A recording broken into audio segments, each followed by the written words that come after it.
Thanks everybody for, we know this was kind of like a last minute notice, but we wanted to provide an opportunity for all of you for some of the people who are thinking about applying to Rally to have an opportunity to ask us questions. I'm Kyle, I'm the program director, and in this call, I guess guys, introduce yourselves. Hey guys, I'm Ben. I'm the COO for Rally. Hey guys, I'm Rob. I'm the one of the co-founders and the chair of our board. Perfect. All right. So people, as you may know, but we'll say it again. The purpose of Rally is that we want to work with passionate entrepreneurs who have ideas and existing work and help them take those ideas and existing work and make them sustainable and create positive social change or positive social, environmental, economic change, right? So that's the purpose of Rally. As a group, we want to just really quickly talk about just the process of the program. Right now, everybody's in the application phase where we're taking applications up until 11:59 p.m. Eastern Standard Time. On 11/20, right? So at 11/20 at 11:59 p.m. Eastern Standard Time, the application will close for the winter 2021 cohort.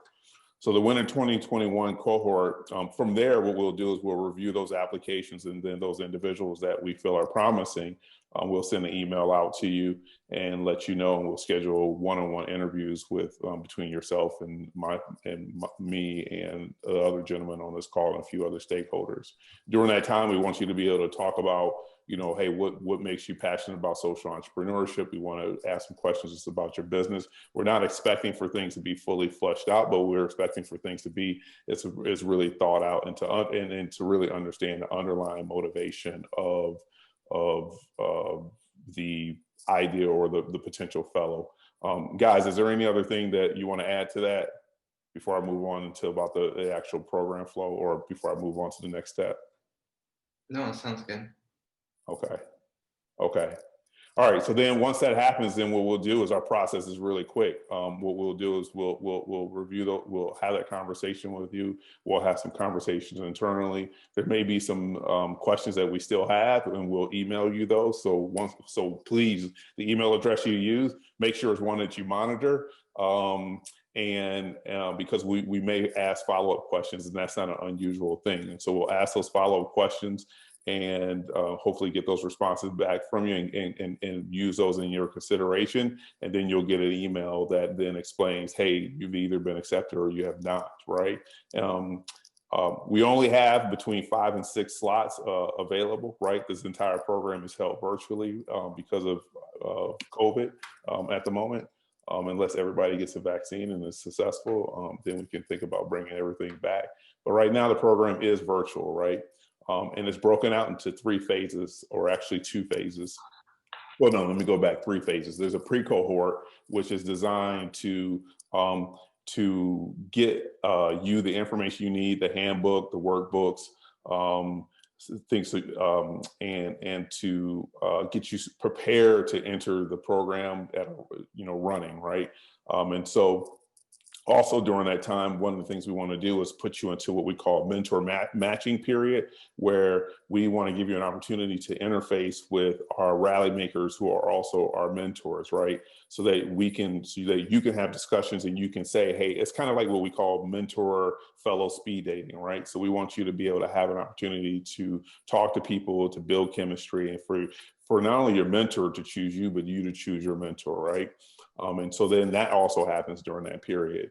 Now, once that period is over, which is about 2 weeks, then we move into the program. It's 8 weeks. The program kicks off with what's called Rally 1. That's where we bring everybody in into a couple of day session, either 1 or 2 days. And then during that 2-day period, what we're focused on is your social lean business model canvas, and just kind of understanding what that looks like, because you've already bring it to us, and we want to understand what that looks like and start to triage it to get a sense of where you're at.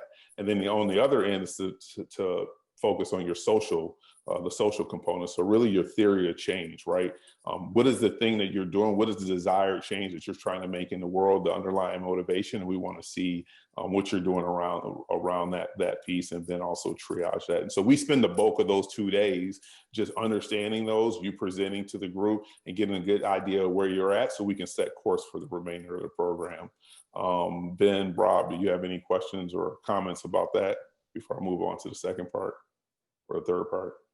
Oh yeah, just those two main tools, social in-canvas and theory of change. It's great. Okay, cool. Now, from there, then we're running for 8 weeks. We meet with you pretty regularly on Tuesday mornings. We have where we bring all the fellows in for between 8:30 and 10 o'clock. The first 30 minutes just to get an understanding of where everybody's at. And then the last hour is dedicated to what we call Founders Talks. That's when we bring in subject matter experts, thought leaders in the social enterprise space, in the startup space, to have a very close and intimate conversation with you folks about various topics around their business and then their overall journey. And that happens pretty regularly every Tuesday throughout the program. The next major event is Thursday, which is the check-ins, right? Check-ins are an important period because it allows us to be able to check in to see where you're at. Those check-ins are only 20 minutes. So what we're doing is we're saying, hey, we know where you're supposed to be going. This is an opportunity for us to land and say, hey, number one, are you okay? Everything's good. What do you need? Where are you at? And just get a pulse on the venture and your idea and making sure that you're going in the right direction. So that's a check-in that happens every Thursday, and it's only a 20-minute slot. So as you see, like your commitment during the program is Rally 1, those weekly check-ins and those weekly founder talks. And then after that, we lead to the second rally, which is just, hey, let's regather. Let's make sure everybody is where they're at. Let's see where you're at, where things have changed. We go through the business model. We go through the theory of change, and then we just want to get an overall view so we can set sights on the end of the program, right? And so then the last 8 weeks is all of that same stuff again, those same encounters that we normally would have, but the focus the last 3 weeks starts to shift towards the demo or the presentation day, where we want to give you an opportunity to be able to present your venture or your idea to people who could be investors, who could be potential partners, who could be customers, who could be employees or advisors, right? And so we want to give them a taste of what's happening. So that's the scope of the program over the eight weeks, and the involvement of it. Any additional things, Ben, Rob, that you would like to add? No, just we're working with companies at all different stages, nonprofits and for-profits. The goal is to find really passionate entrepreneurs who want to make a difference in the world, who we can help them get to their next step over the next 4 months. That's really what we're looking for. Yeah, cool. Rob, do you have anything? Oh, you're all good? Okay, perfect. All right, Yeah, so I'm good. Sorry. So during this time, what we'll do is everybody's mic is off. So we want to just take Q&A, right? I said what I said, but I'm sure you folks have lots of questions, and we want to just take some time around that. We scheduled 30 minutes for this, so we'll shut it down at 3 o'clock. But we have 20 minutes to do Q&A. So what I'll ask you to do is, if you have a question, just do the raise hand feature. I'll go ahead and open up your mic, ask the question, and then we'll respond to you appropriately.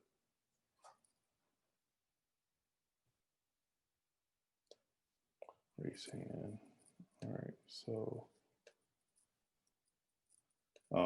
is it JC wait, let's see. I don't know why I'm having. Okay, who raised their hand? Just matter of fact, just naturally. Okay, all right, so I'm gonna go to Wes first. Oh, there we go. I see it now.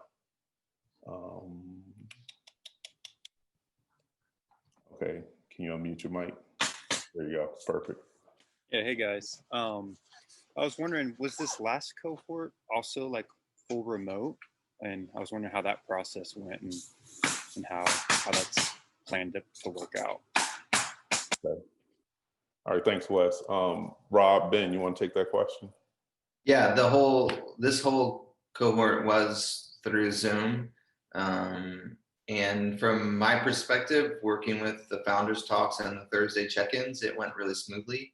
A lot of it was happening that way already.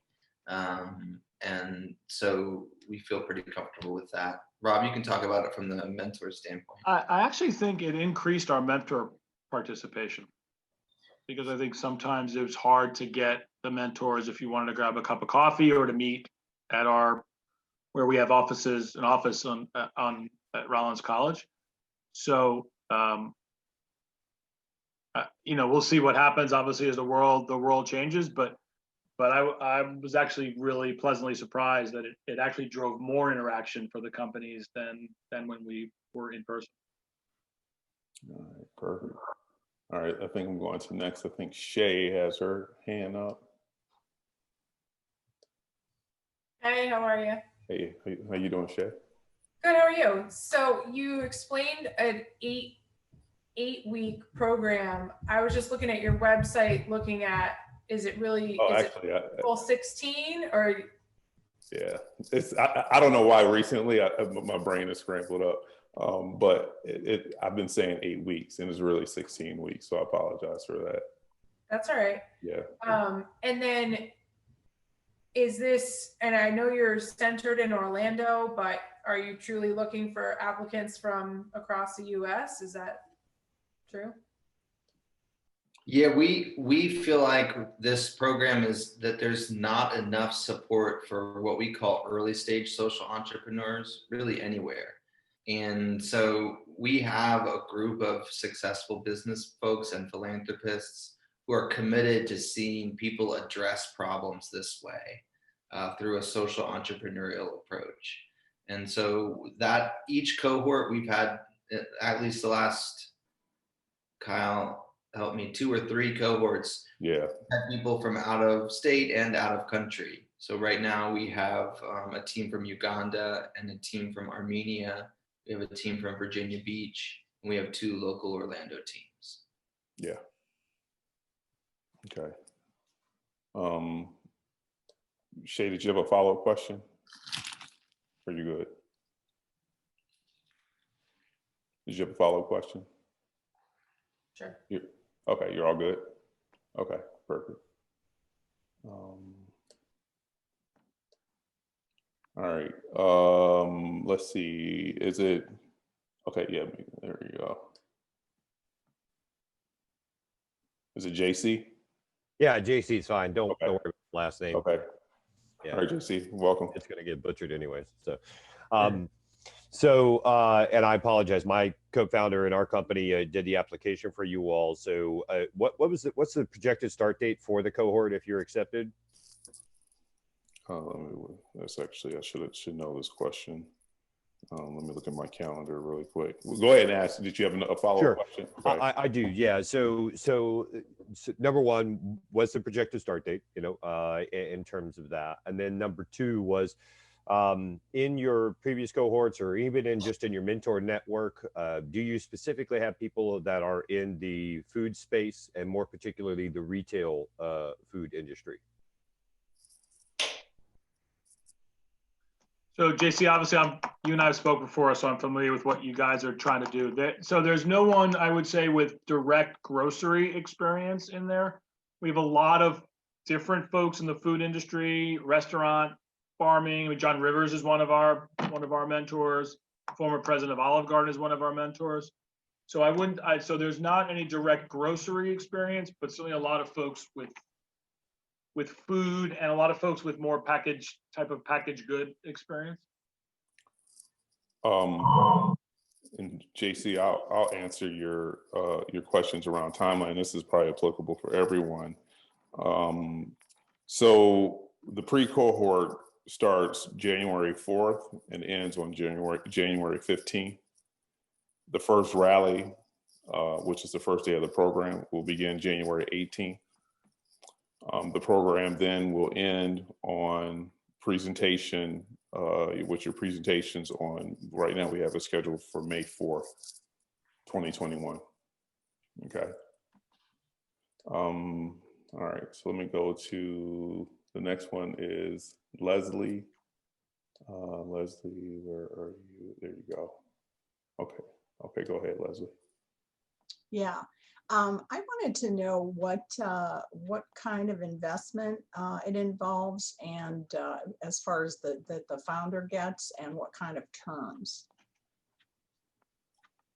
Okay, let me ask a question. When you say investment, are you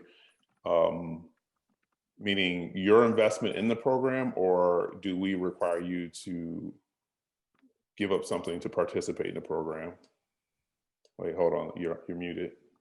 Go ahead, unmute yourself, Leslie. My understanding was that you were either an accelerator or an incubator. Yes. And most of those, they have a certain amount that the investors invest, and they get a certain either percent of the company, or those are the usual kind of terms. So yeah. So, Kyle, I'll take that. So okay. In terms of the accelerator itself, we do not take any equity from anyone just for participating in the program. It is a free program, and there's no expectation of that. We do have a fund that sits alongside of the accelerator. There is no guarantee of funding. Several of the partners in the fund are mentors in the program. So you certainly have the opportunity to interact with the investors of our fund, who both invest through our fund and also individually as well. And either during the program or after the program, there'll certainly be an opportunity to potentially present to that group. And we've actually committed to 4 investments, 3 of which have actually happened. One didn't happen at the end of the day by the side of the company. So there is the opportunity for investment, but there is not a guarantee of investment. Okay. Leslie, did you have a follow-up question? If so, thumbs up. Did you have a follow-up question? Okay, go ahead. Unmute yourself. yes. And what's the typical investment amount? So the fund will invest anywhere between $25,000 and say $75,000, and then in some cases, again, some of our limited partners have come on and made individual investments as well. Or we've been able to bring other investors to our showcase where they may present as well. So again, we actually try this not to be a closed system either, where the only entity from an investment standpoint that gets to look at you is our fund. Part of what we try to do is to bring other investors to the table as well. Several of our investments are actually co-investments along with other funds. But in terms of our social venture fund specifically, we generally invest in the $25,000 to $75,000 range. All right. Thanks, Rob. Let's see, I'm going to. I'm sorry, Kyle, let me just add on to that. So just to get some clarity of the total rounds, 2 of the companies we've invested in, one, we were part of a $2 million round, and the other, we were part of $1.5 million round. So the investments tend to go 2 ways. Either we're part of a syndicate of folks, or sometimes we're kind of the first folks in. And so one of our investments, we were the first investors in, hoping to get them to the point that other investors would be interested in investing in them. Okay, hold on, coming back to you. Go ahead. Somehow I keep getting cut off. Yeah, how many investors do you have in your cadre of investors, and what kinds of industries are they focused on? Do you have people? They're all social impact investors, so they're not focused on industry. They're focused more on social impact. I will tell you what we've invested in. One is an ed tech company. One is a environmental company, clean waterways, PCBs for waterways. The one we were going to invest in that the company decided not to invest in focuses on technology in human trafficking. The other one is actually a transportation technology. So we're not industry focused. We're much more mission and social venture focused. Not only environmental or only education, and that's true of others we may bring to the table as well. All right. So I'm gonna go ahead. I'm gonna go to JC again. He asked. Oh, sorry, JC. Wait. Okay, try it again. There you go. Thank you, Kyle. Have any of your past cohorts, or have you been able to, with any of your past cohort members, been able to help foster any support from municipal agencies or municipalities as it relates to adopting their solution where it makes sense to do so? Yeah, so the quick answer to that is yes. Cities? Yes, in several occasions. The city of Orlando sits on our board. I found that out today, talking to them. So, okay. And in so doing, and this is just connected, and I'll leave it at that. In so doing, what did you find was the primary social impact they were after, and that actually fostered that partnership or fostered that connection to come to life? Was there a particular area of emphasis that the city was, or cities were putting forth that you were able to kind of, square peg round hole the solution to what the cities are trying to get done? I don't think there's a general answer to that, because I think, again, the companies vary, since we're not industry focused, but venture focused, social impact and venture focused. So I think there, at least in our local area here, there definitely is a desire to support early stage companies in our own backyard. So I do think we have the ability to connect with municipalities and counties just because of that. There's a real desire to do that. Secondly, if you look particularly at the city of Orlando, they've got they're very environmentally forward thinking and focused. They're very smart city tech focused. And so that's where we've been able to drive most of the interaction with them. But in general, I would say, again, I wouldn't say this nationally, but certainly with our local jurisdictions here, we pretty much, I would say, have an open door to be able to introduce companies to them and at least get an audience.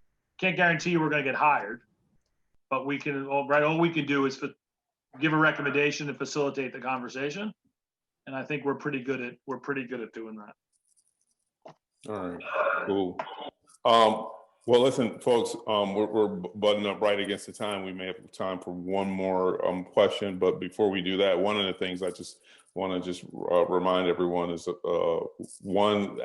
if you're going to submit an application, please get it submitted by 11:59 or before 12 a.m. On 11/21. So 11:59 on 11/20 is the deadline, Eastern Standard Time. Those applications are done through F6S, which is our primary platform. If you don't know how to get there, just go to our website, rallysea.com. Go up to one of the top links and look at Accelerator. It'll walk you through all of the process and also link you over to that page. The other thing is one of our primary things is that we're working, like I said, with early with idea phase and early stage. And anyone who has an underlying motivation to solve some social, environmental, economic issue, right, that's looking to be sustainable. So you could be a nonprofit or for-profit or somewhere in between.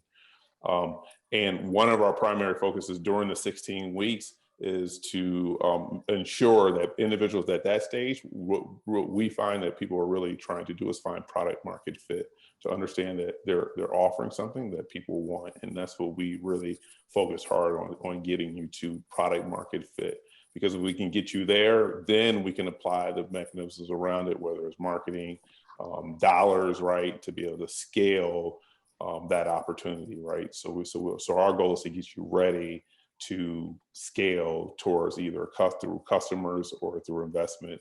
And so we spend a bulk of the time trying to figure out product market fit. So who's your customer, really understanding them, really understanding the problem, the fears, everything that's surrounding the customers, and then building a compelling solution and value proposition that gets them into the door, pulling the lever somehow, okay? And then also the other piece is the theory of change, making sure we sit you down and we make sure that there's a social mission there, and what are we measuring and how do we get there, and what's the desired impact we want to see, and those are the two areas we're in. With that being said, we have time for one more question. Is there one more question? All right, I think we're all good. Perfect. Oh, Leslie's going. Leslie, okay, let me go ahead and unmute you, Leslie. There you go. Oh, can't hear you. You're on mute. Muted myself. There you go. There we go. I have a few questions. How many investors are associated with your group? How many companies have you funded? How long have you been in business? And if you're not, basically, how are you making your money? I guess I'll take that, Ben. So let's separate the nonprofit from the fund. The accelerator is funded two ways. In the short term, it's funded our rally makers, who are our mentors, actually are the philanthropists that support our program. So it's a paid mentorship program. We do have some corporate support locally and nationally.